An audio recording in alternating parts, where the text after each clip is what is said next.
Good evening, District 40 Toastmasters. Welcome to your September podcast episode. My name is Althea Latang, and I'm happy to be with you guys this evening. I'll turn things over to my next co-host to introduce themselves. Greetings, District 40. I am Michael Pope. Happy to be here with you all. And we got an exciting show for you. Whoop, whoop. All right, Mike, my name is Bertina and Rollins, and I am here to enjoy the day with you. What's up, D40? It's Scotty G here. Happy Taco Tuesday to you. Yeah. Glad you're out joining us for our informative evening. Looking forward to the fun. Yes. Happy Taco Tuesday, people. Who had tacos for dinner? Not I. Uh-oh, Scott's the only one. Yeah, I said my middle child eats tacos almost every day for dinner. So that's the only thing my wife will cook for me. So yeah. Oh, then you need to be down here in Cincinnati. It's Taco Week. Oh, is it? Oh, is it? Oh, cool. Yes, it is. That's awesome. Yeah. Great. Yeah, I asked her, I said, do you want to do salmon tonight or something else? And she said, well, it is Tuesday. You know what that means. Yeah. Salmon tacos. Let's break out the tacos, baby. All right. Well, friends, every podcast episode, we love to share with you our mission, the reason why we're here as a podcast group. So I'm going to take the opportunity to read our podcast mission. And the mission is to educate and entertain our listeners and viewers by providing a positive and supportive experience to help our listeners and viewers develop stronger communication and leadership skills. And also, I want to share with everyone our word of the day. As customary with all of our Toastmasters meetings, we introduce a word of the day to help our members grow their vocabulary. And the word of today is lionize. Lionize. That word is a verb, and the definition is to treat as an object of great interest or importance. And an example of how to utilize that word in a sentence: in Toastmasters clubs, members often lionize individuals who demonstrate exceptional public speaking skills, turning them into inspirational figures within the group.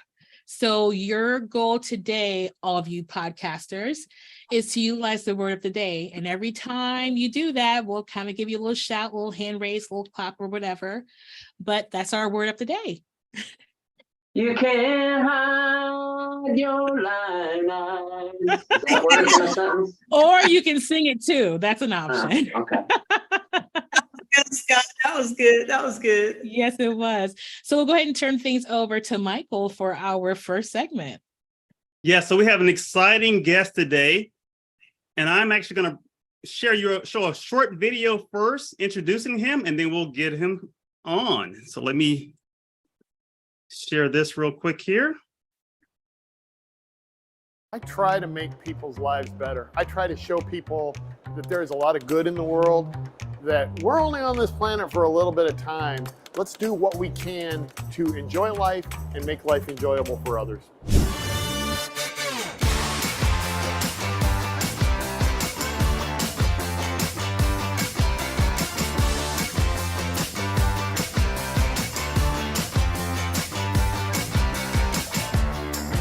Coming out of college, I went for computer science because I had an uncle who was in computer science and he drove a Corvette.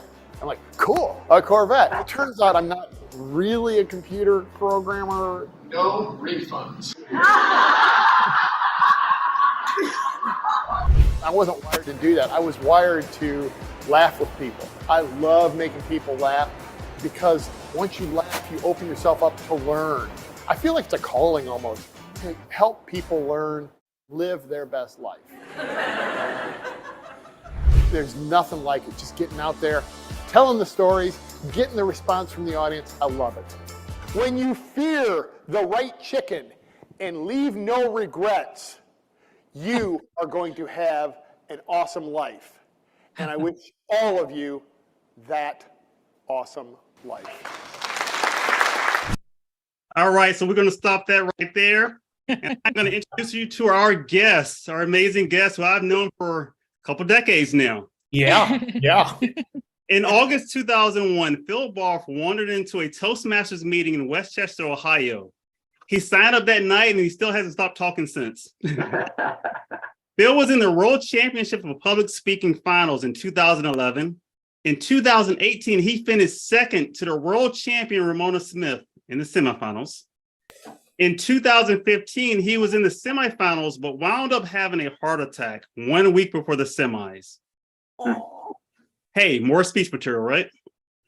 Phil's recovery from that heart attack sent him on a path of self-discovery and stress reduction that is the focus of his best sort of selling book, Great Things Happen Every Day. And with that, welcome up my great friend, Mr. Phil Barth. Thank you for having me. Appreciate it.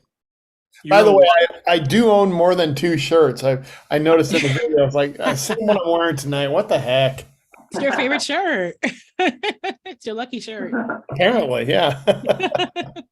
So Phil, can you take us back to that fateful day in August 2001 when you walked into your first Toastmaster meeting in Westchester, Ohio? What inspired you to sign up on the spot, and how has that decision shaped your life? Okay, well, actually, you have to go back to, I'm going to say June or so. I spoke at a conference in San Diego. My reviews were, I was the 4th best speaker if you went from the bottom up. Oh, jeez. And the keynote speaker was, I'm almost flaking on his name, Tom Peters. And the one thing I took out of his presentation that stuck with me was, you need to build your network. You need to improve communication skills. He didn't tell me, but I felt like he was speaking directly to me. You need to join Toastmasters. So after I got the feedback, I realized I wasn't afraid to speak in front of people, but maybe I should have been. So I joined Toastmasters. I think I went to toastmasters.org even back then, found the site, called somebody, Mary Beth Brown. She told me when the meeting was, got a mentor, and I signed up right then. You've been speaking ever since, right? I've been speaking ever since. It has helped me develop skills and confidence. Like I said, I was never afraid of speaking in public.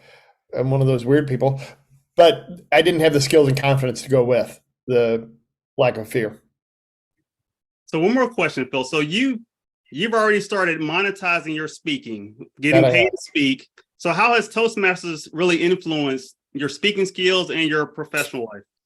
So the heart attack obviously gave me the stories, some of the stories for the keynote, and gave me a theme. There's a couple of different keynotes. The one keynote is the fry your chickens, by the way. We got rubber chickens here tonight.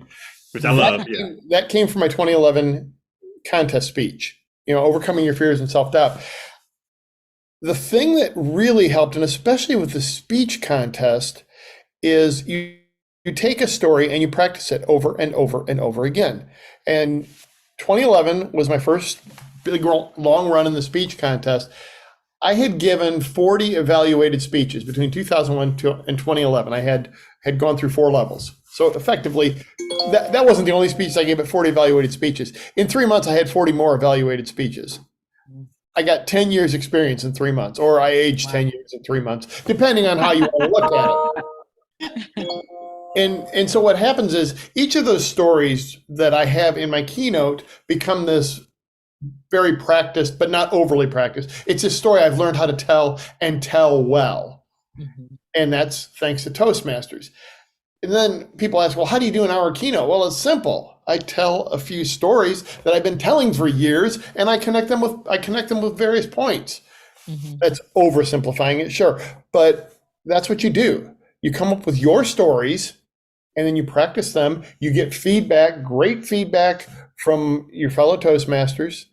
And that helped me to create a program that people are willing to pay for.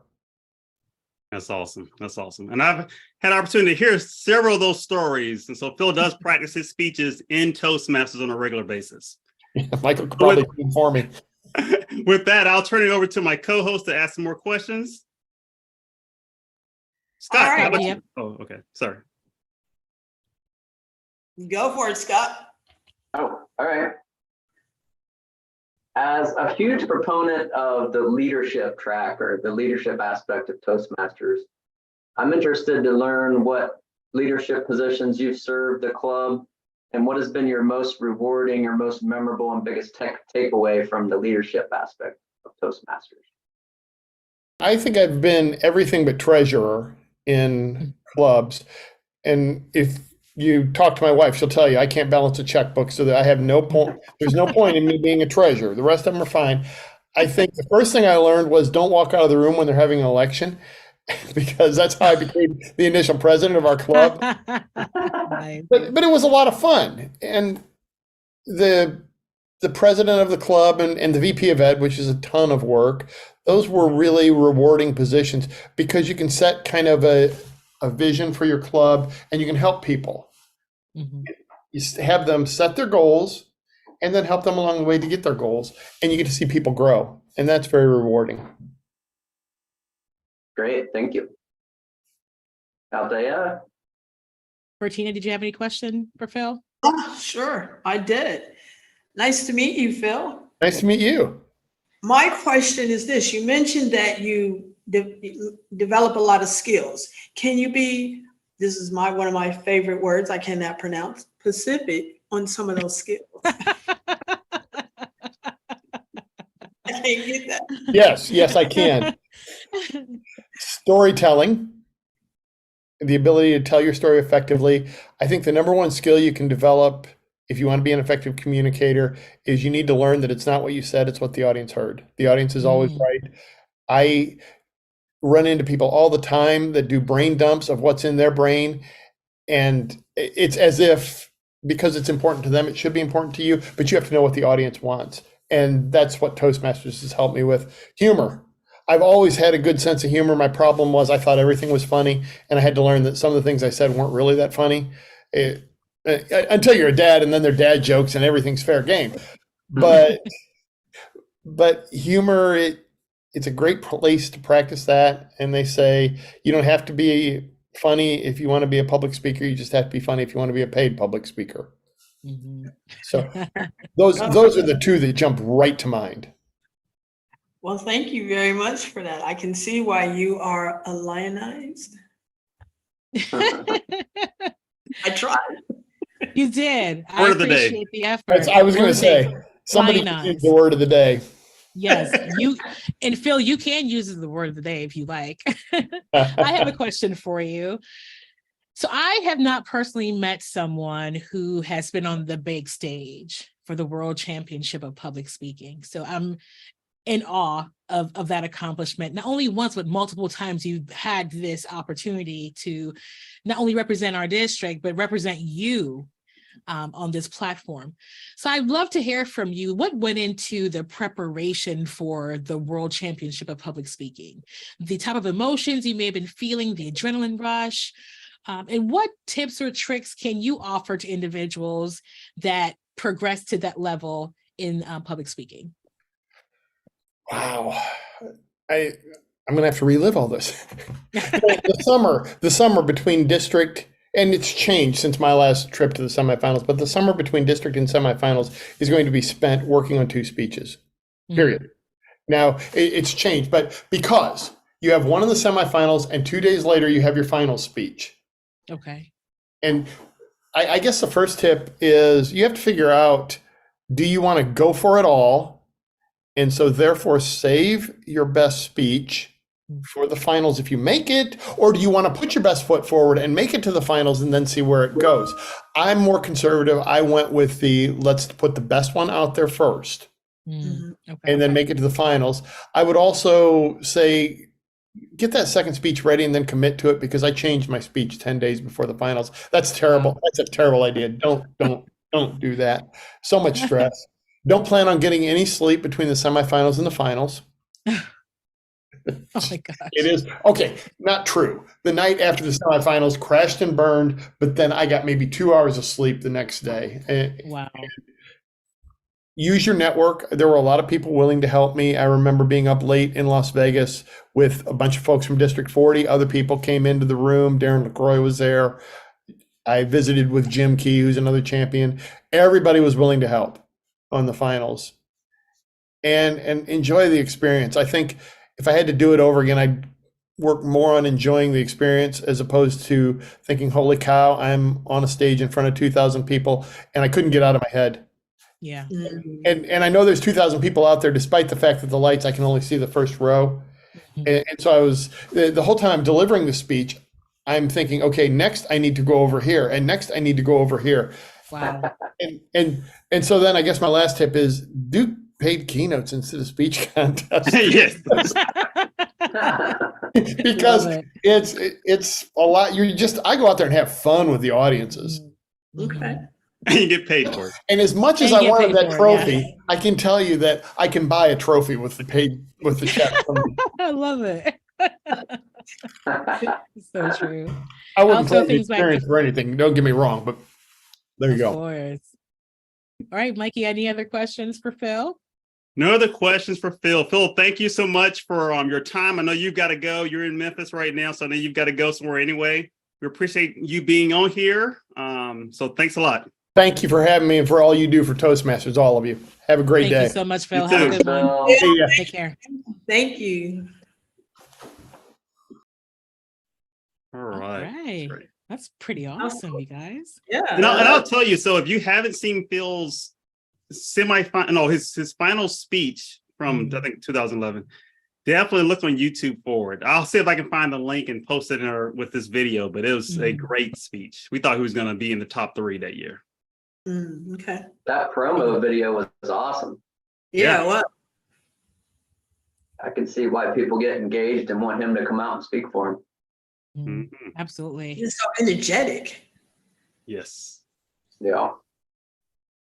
All right, well, we'll kick things over to Scott for our next segment. Yes. Thank you, Althea. Our next segment is what we like to call What We Learned. Mhm. And when I was thinking about this segment, I thought, I'm going to Google quotes about what we learned. And this quote came to me from Thomas Jefferson. It said, what we learn to do, we learn by doing. Mhm. And I thought immediately what came to my head was just our experiences in Toastmasters. In my life, I have found no better environment or community that supports its members and guests to, as Nike says, just do it. Let's Yes. do it. Mhm. Toastmasters is such an open, encouraging, and habitat of people where we can all fail our way and feel comfortable failing our way to success. Mhm. Just like tonight, we had a couple technical difficulties to start off with, but that's the great thing about Toastmasters. We can learn how to iron those things out and be better the next time.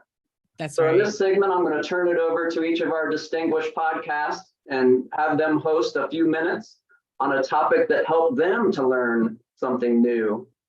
So let's start out with Bertina. All right, Scott, thank you. Talking about just doing it and learning it, that's the way that I really learn. It's just by doing it. Even when I was in school, you had to have that book piece, but I also needed that practical application to Mhm. put it in. I had to see it working so I could fully grasp it. And that's how I am today. So I can really relate to that because it's in doing that I can pull on that knowledge from the books and, from other things in order to do what needs to be done. So I can definitely relate to that. I'll turn it over to Mike. All right. So this past week, I had an opportunity to be a guest on 3 different podcast shows. Ooh. And one of the things I learned is the importance of preparing. So the way I do it is I'll take my bio and I'll generate questions. I'll use AI, I use ChatGPT to generate questions from my bio that I may get asked.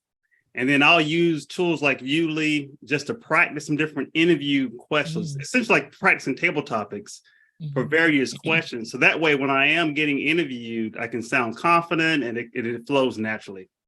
So that's really what I learned. The importance of preparing for whatever you're going to do, whether it's an interview or whether you're the host or whether you're the guest. Prepare. Just do it. Over to you, Althea.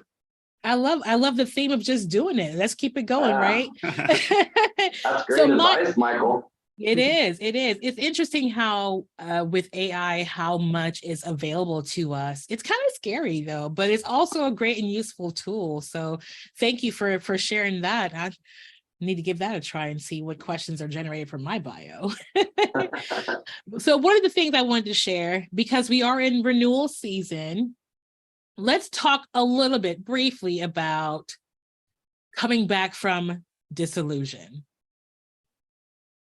Now, I don't want to be a killjoy or a Debbie Downer, but sometimes things happen.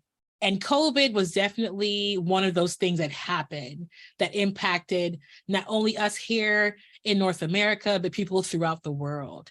And as a result, a lot of our clubs were on the negative end of COVID, be it that they were having or experiencing low members and were facing the potential of not being in good standing and having to be suspended. So I just wanted to share with those of you, if you're not familiar with how that whole process works, it's pretty simple. So for a club to be in good standing, you need to have at least 8 members, paid members, in your club. When it comes to renewal time, we renew 2 times a year, in October and April 1. If you have at least 8 members, pay their renewal dues. And of those 8 members, at least 3 of them were members in the previous period, your club will be in good standing. But we know sometimes that doesn't always happen.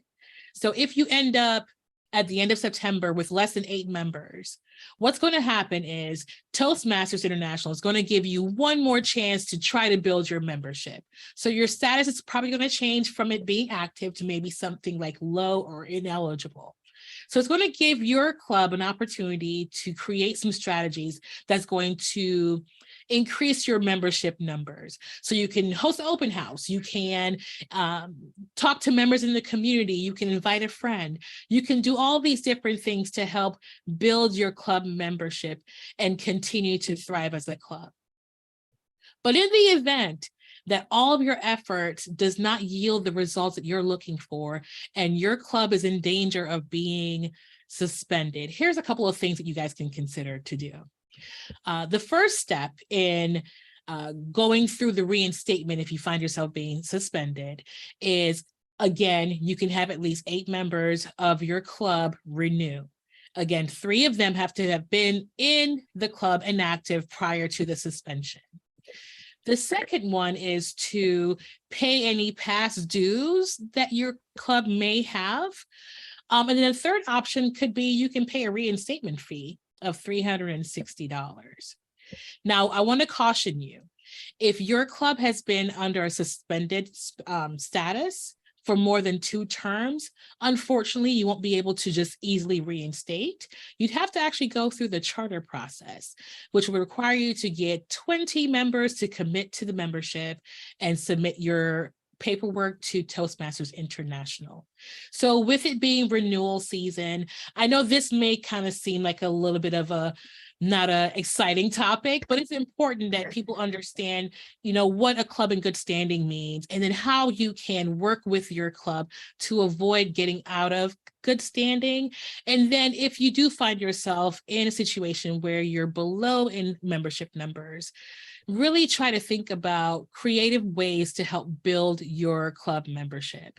And at the end of the day, if you're not able to get the members you need to be in good standing, there's still other opportunities. There may be other clubs within your district, I'm sorry, not your district, but your division or your area that you can maybe join forces with. So all is not lost. So I just want to encourage everyone, if you find yourself at the crossroads of low membership, no worries, work with your area director, work with your division director to get all the needed resources so that you guys can be successful and in good standing. So that's what I've learned. All right. Wow. Thank you, everyone. Now I'm going to tell you what I learned? And what I have learned has been something that I've gained over 13 years that I've been involved in Toastmasters. For years, I've been lionizing to my City of Columbus Toastmasters Club about how much growth can be gained by venturing outside the walls of our clubs. And for some reason, I think this year it started to sink in a little bit. Because proud papa moment right here. But I have two of our members of the City of Columbus Toastmasters that have stepped up to serve as area directors this year.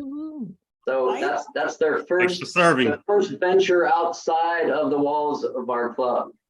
And also I have another member, a different member, who took her energy and passion for Toastmasters back to her office and worked with HR and folks within the department to create a Toastmasters club at her workplace. Nice. And she already, within 2 months, has 30 members, and they have reached charter strength and are a chartered club now. Wow. So it was just so exciting to be involved in that, and to be, after, like I said, talking about this with folks for so long in our club, that to see that start to come to fruition has been really nice. But for me personally, how I stepped outside the walls recently was just this past weekend with the town hall, the District 40 town hall. For those of you that don't know, your podcasters right here, the Fearsome Foursome, we got to moderate the first ever District 40 town hall. And man, was it a success.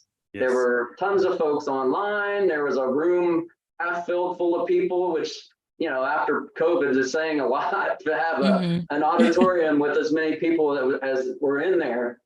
And it was just such a great experience to be moderators and to have the district trio right there at our fingertips for an hour and a half to ask questions and pick their brain on what their expectations were and just what their vision was for District 40 as a whole. And it really made me feel some type of way to witness a couple of Toastmasters there that have come so far, not only as speakers, but as leaders. And now they're sitting as our leadership team for the entire district. So it just gave me all kinds of feels being there. And then I also, one of our newest members with the City of Columbus Toastmasters was in the audience. So I looked out, I didn't even know she was coming. And it just made me feel so good to have a fresh face there and one of my club members there supporting me and supporting the district as a whole. So my challenge for all of you would be to do just that. For those of you that are listening to this podcast, step outside the walls of your club. There's so much opportunity and so much. It was actually what the new member, Teresa Autry, said to me afterwards. She said, I just had no idea that Toastmasters was so big and had so many things to offer. You know, I thought I was just going to join up and do a couple speeches and get better and more confident. She goes, I'm just blown away by all the opportunity that's out there. So don't shy away from it. The next time you get offered that opportunity to go to a TLI or to go to a conference or to be involved in a speech contest, do it. Push yourself. Go outside your limits and go outside the walls of your club. You won't be disappointed. Yes, I love that.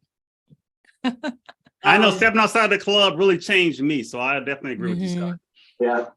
Yeah, right. I would agree as well. I mean, and also having others see what you don't see in yourself. That's how I got into leadership at the district level, because I was thinking about becoming an area director. But someone else said, no, Althea, like I see something a little bit more than area director. And taking that big leap into division director blew my mind. But I had the support of those that encouraged and mentored me along the way. So I agree with you, Scott, 100%. Yeah. I'm with you guys. I ditto everything you say because I never had any inkling. Our past area director, he's like, Bertina, I want you to take my place. I'm like, I'm just here. And come, I'm here to enjoy and, you know, learn some things, and never had any clue that I would ever be doing all the things that I do.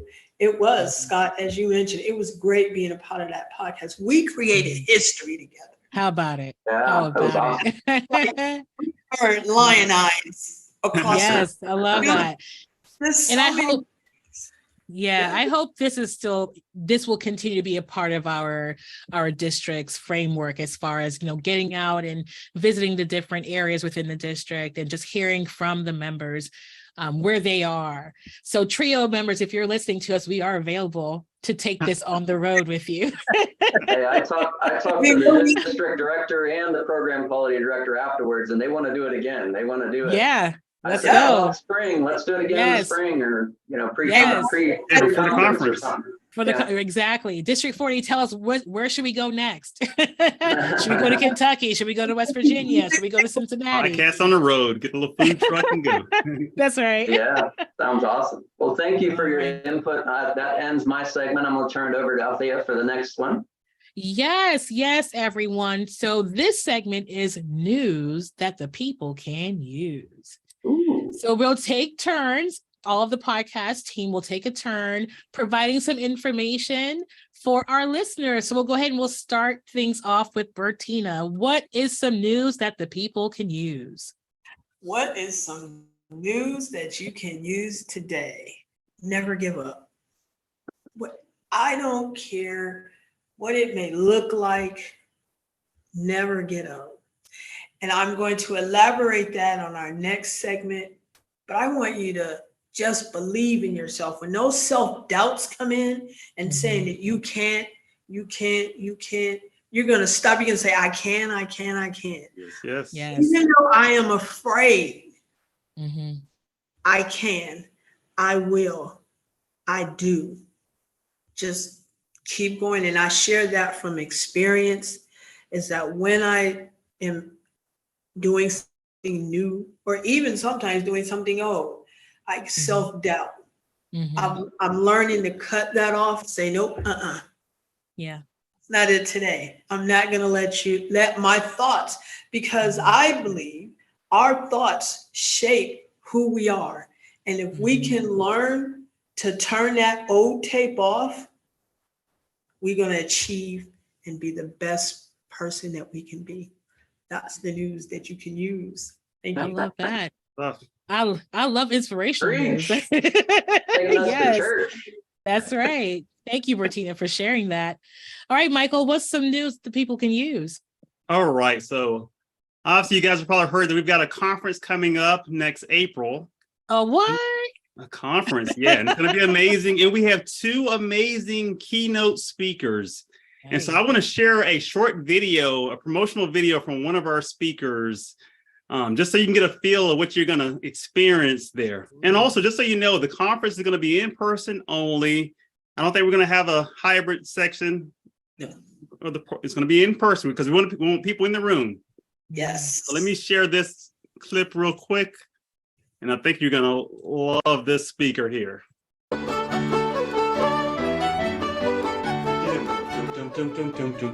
Hey, isn't it amazing what you find when you're walking the land?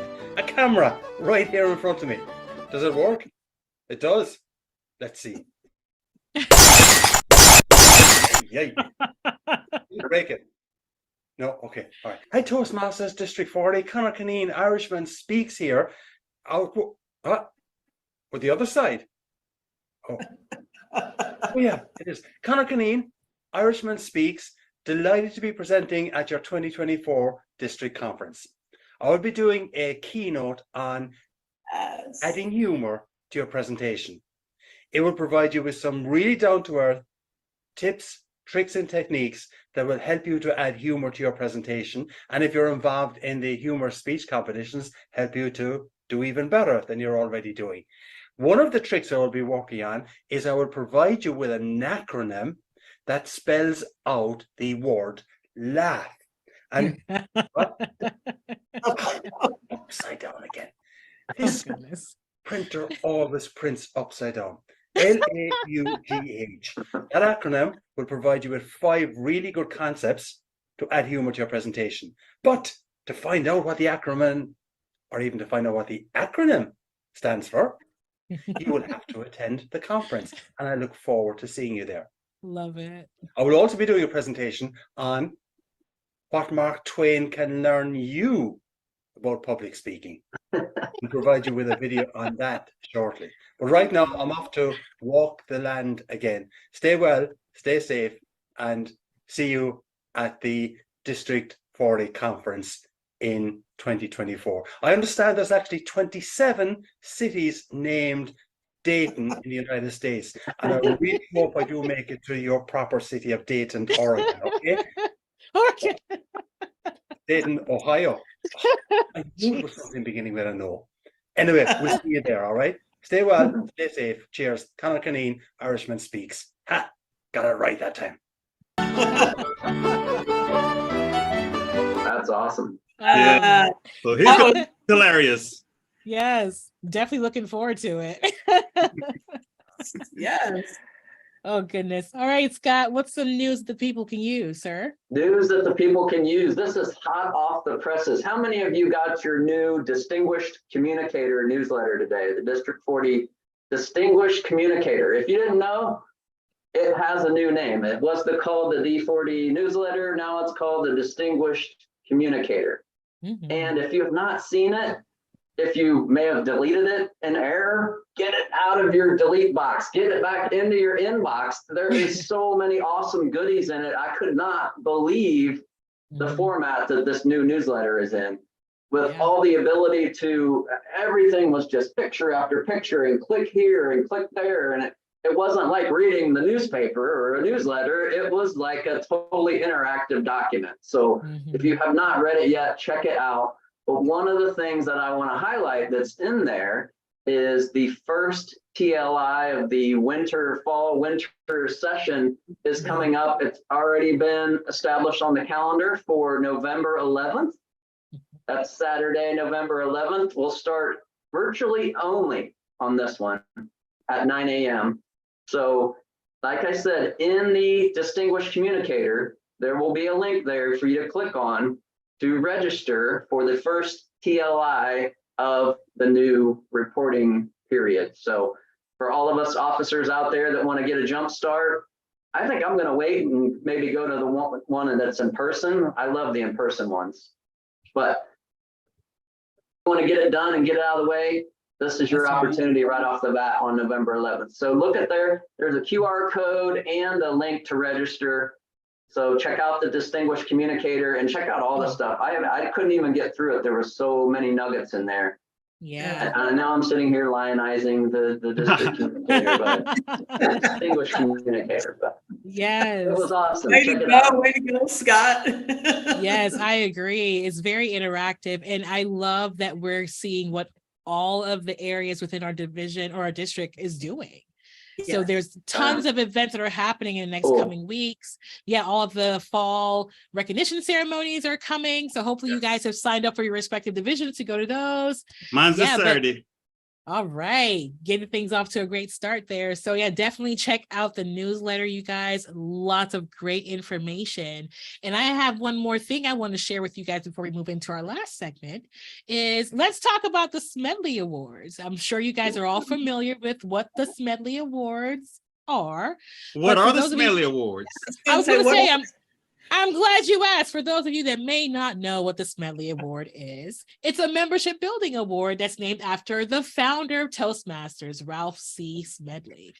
And how it works, your club needs to add five new, dual, or reinstated members. The Smedley Award begins August 1st and it ends September 30th.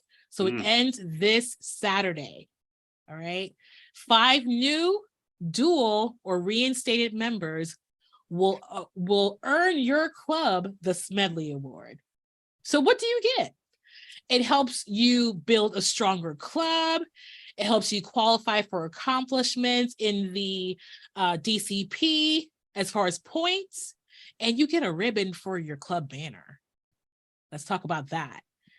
So again, accepting applications for new, dual, or reinstated members between August 1 and September 30th. So we got 4 more days, you guys. It's a lot of time to make the Smedley Award. So if you have any questions about that, please feel free to reach out to your club leadership. But that's what I have as far as news that the people can use. All right. Awesome. Has anyone's club gotten the Smedley Award this term or this round? I'm not sure yet. I'm not sure if that information has been released just yet, but I'm sure we'll find out soon. I know that we've added a ton. We're already at our 8 new members for the DCP Nice. year. So Wow. I don't. That's awesome. We signed up a couple in July and a couple in August and a couple in September. So I'm not sure if we're within the 5 within that. So what's the period secret, yet. Scott? What's the secret? Yes, Yeah. what's the secret sauce? Tell us. What do you think it is? Asking people to join for one. Our club loves to have fun. We like to put on a show. We like to get people involved. We like to just, have a theme for every meeting and have great table topics, great evaluations, of course. It's just, I think that if you can get visitors there and show them a good time and show them that they can gain something and it's worthwhile to have their time there, it's just been working really well for us. Awesome. Cool. Well, thank you for that. Well, we'll go ahead and turn things over to Bertina to cover our last segment. Over to you, Bertina. Well, thank you. I have a wonderful, wonderful speech for you guys to evaluate. When I first heard this, and it's kind of been the theme throughout the meeting, I almost wanted to wait for what I had learned because I wanted to share first the speech that I'm about to share with you is from our previous district. I always get this wrong, but he was, they're not district directors, but what is, okay, yes, thank you. Say that again. I can't hear you. Come off of mute. But at any rate, Past district director. Past district director, Mr. Gene Bailey. I had just started attending, as you said, getting outside of the club, going to some of the COTs and the TLs, and I heard this and I saved it. And so I want to share it with you. First, let me get my screen. Gene Bailey is a mentee of mine and a member of the City of Columbus Toastmasters, I might add. Okay. Yeah, he's definitely someone. You took the words right out of my mouth, Scott. Definitely a lioness. Ditto. So I'm gonna share. There he is. That gorgeous face. I know. So here we go. You got to share audio. Yeah, you got to share audio. Say that again. You got to share your audio. We can't hear it. Okay. So just stop the share, and when you share it again, you'll see a checkbox at the bottom that says share audio. Computer sound. Yep. Okay. Let me go back. Yep, and stop your sharing. Stop my share. And then, go ahead and share it again. And I'll share again. Oh, I'm learning something new. See those checkboxes at the bottom? Scott, this goes right back to what you were saying about auto. Got it. This is the place to play. I love it. This is what I'm learning for the day. I love it. Just do it, Bertina. I love it. Okay. No, I need to come down here. I need to do this. There we go. Still not sharing audio. Nope. Yep. Nothing. Did you click the checkbox? I did click it. I did. It's still not. You still can't hear it? No, because there's two checkboxes. One that says optimize video, and one says share computer sound. And I hit the one that said it. So click both of them. All right. All right. See, it says share your system audio. Yep, there it is. That's the only one I see. Go ahead and check it. I did check it. Third time's a charm. My fingers are crossed. We got this. Do it, do it, do it, do it.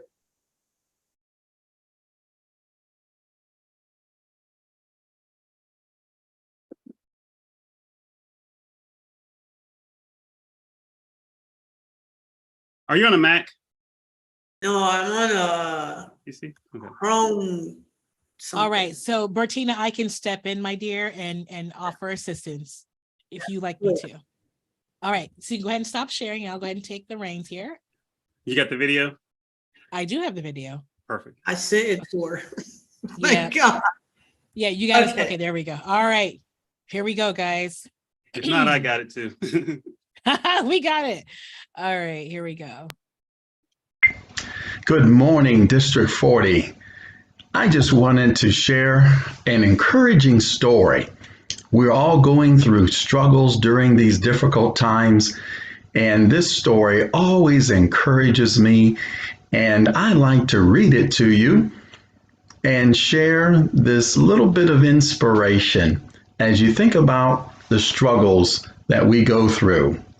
It's called Struggle is Good. I Want to Fly. Author unknown. Once a little boy was playing outdoors and found a fascinating caterpillar. He carefully picked it up and took it home to show his mother.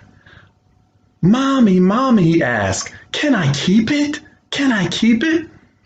And she said, yes, you can. You can keep it if you take good care of it.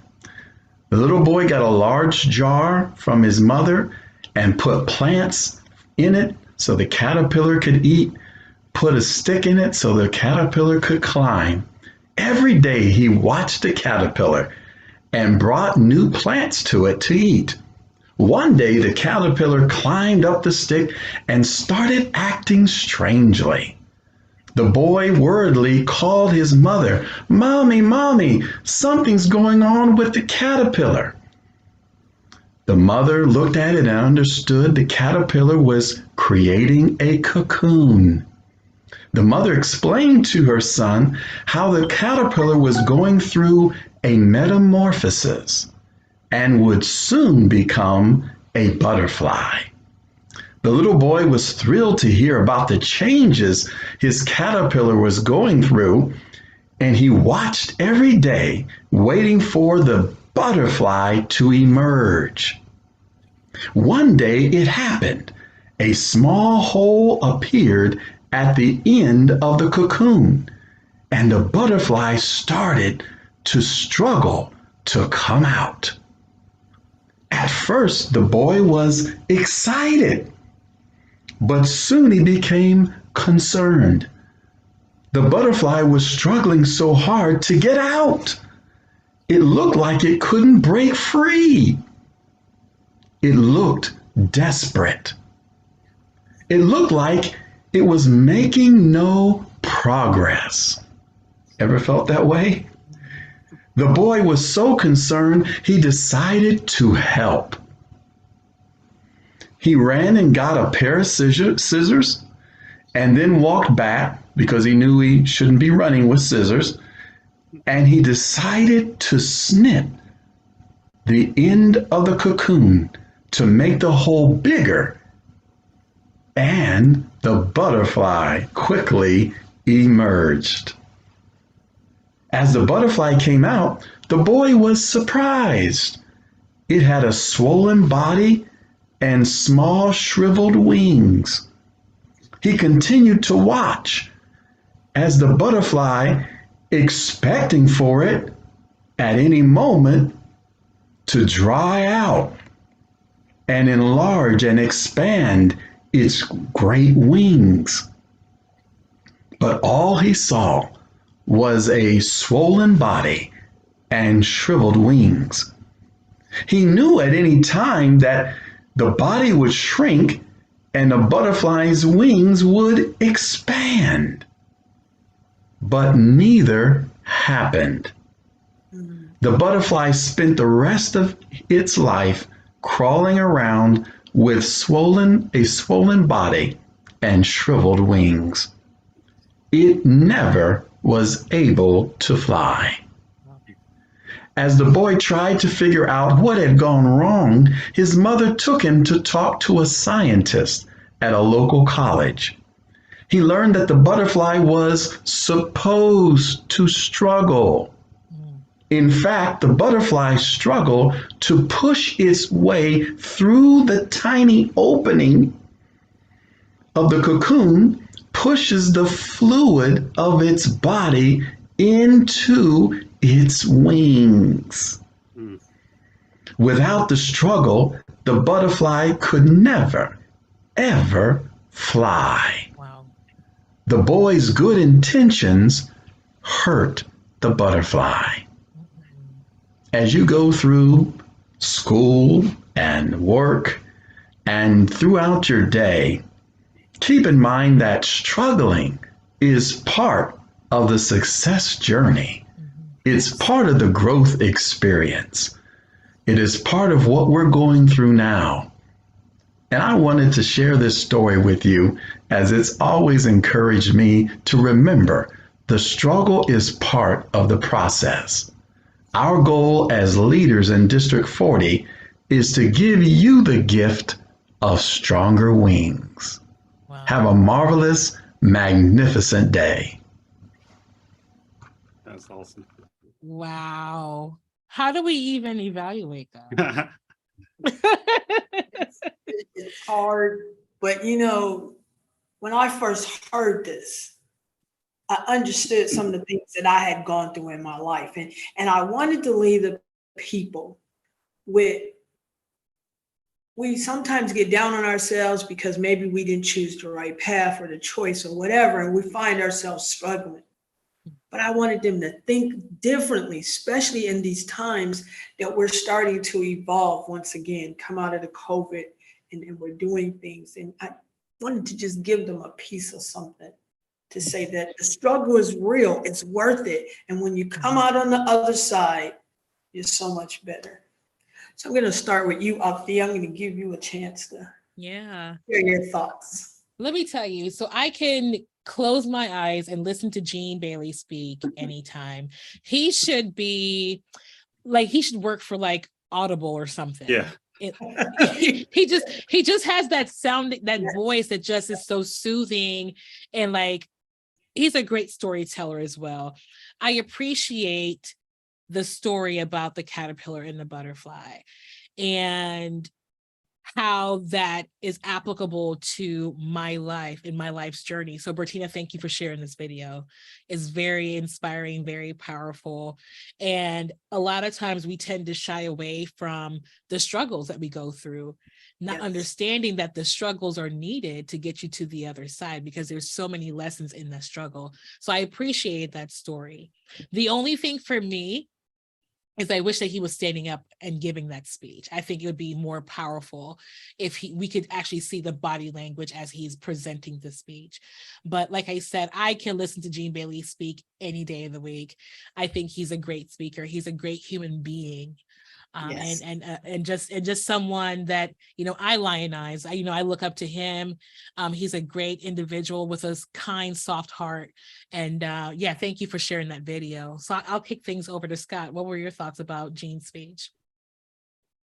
Well, I've been with Gene on his journey since the beginning, and he loves to tell the story about how his first couple speeches went, where he was standing up, gripping on to the lectern, afraid to let go of it, had everything completely written out in cursive that he wanted to say as he was reading it from the papers in front of him. So he has come a long way. That speech and all of his smile is obviously a direct hit to the heart right there, draws you in just looking at him. And then he starts talking and listening to that sincerity in his tone. I just love that pureness that Gene comes across with. And I loved how he lowered his voice when he was talking about and, you know, heart-stricken parts of that story. And then his pace was great as he picked it up to talk more about the positive things. And it really helped, that fluctuation really helped the story sink in with me. My point to grow for Gene would be that he obviously was reading the story as he was giving the speech. So that story is kind of pretty well known, and he would probably be able to just tell it, or at least tell the main parts, if he wasn't preparing it and presenting it as a speech. So I would tell him to just tone it down a little bit to the main parts of the story that he can actually remember, because the strengths of his opening and his close especially were just so amazing. And I just felt that connection to him, and both because he wasn't reading off of whatever he was reading from. So I would just, my advice and point to grow would be for him to just continue to use those great pauses and that pace and tone, but do it in a way that he's not reading it, because it took away something from me as I was viewing it. So I would challenge him to do it again and memorize as much as he can, and just drop the notes and just speak to us like he did in his opening and closing. All right, Mike. All right. So been some great feedback. So I agree with all the feedback that has been given. Gene has an amazing smile as he speaks, which carries you through. That was a great story, and I love, very relevant topic for everybody. And I love his opening and his closing. And as he was reading, he did a great job. So obviously we could tell that he was reading, but he knew the story as he was going through. We could see him glance at his paper and all that from the side. And so one opportunity for Gene, what I would say is, if you are going to read from a teleprompter or from a script, then narrow the width of it. So that way your eyes don't have to move to the side. Just make it narrow so that you can just look straight ahead at the camera. I think that would help. But I definitely agree with what Scott said, as far as that story is well known enough where he probably knows it by heart, where he could just give it and we would still get the full effect of it. But he did a great job, and he ended it with a strong point for all of us, a strong lesson for all of us to take away. He did. The first time I actually saw it when he presented it, and it was right during COVID when he did this. Last night, that's when I noticed the eyes. And I thought about that, because that was something that I had gotten a critique on. And now if I do have something, it's on my main screen, because it looked like he had two screens and he was glancing at a second one. Now when I'm giving a speech, if I'm sitting, I keep it on my main screen, so I'm looking dead at it. But I so agree. I mean, other than that, that was the only thing I found as I rewatched it again and re-listened to it again. That was the only flaw that I had. But I call him now Gene the dancing machine. Yeah. Yes. You missed it because you weren't at the conference last year, but he didn't make it Friday, but on Saturday, he never stopped dancing. And I said, that's a name for you, Gene, dancing machine. And if you know about Mr. Kangaroo, I forgot the whole name of the show, but that's where. I definitely got some bean footage of Gene cutting the rug at the conference. Yes, he had a good time. He sure did. I enjoyed myself, Bertina. This is so much fun. He did. He had a great time. Great time. You can't help but to smile when you're around Gene. So thank you again for sharing that. You can. So that is all that I have. I thank everybody for participating, and I'm going to pass it back to Althea to close us out. All right, you guys. Well, another great episode. Although we got started late, we're ending late, which is kind of still on time-ish. We did, exactly. So before we sign out, Mike, does anything you want to share with our listeners and viewers before we sign out? No, thank you all for watching. I appreciate the comments. I know Johnny was watching, Kent was watching, a few other people were watching. So thank you for your support. Yes, absolutely. I agree. What about you, Scott? Any parting words for our viewers and listeners? I loved how Phil did this thing where he was pointing over here when it wasn't there. Michael, have you tried that in any of your presentations? That looks like a great way to break the ice. You should. Yeah. I love Hold that. a sign upside down. Yeah. I've accidentally done it before. Trust me. Yeah, right. Nice. All right, Bertina, any parting words for our viewers and listeners? Again, I just want to thank you. And remember, the struggle is worth it. It's going to get you to the next level. Yes, Yes. indeed. Yes, indeed. Well, thank you, District 40 viewers and listeners, for tuning into our podcast episode. And we'll see you next month. Have a good night. Have a good one. See you next month. Bye. Go out there Bye, and get everybody. it.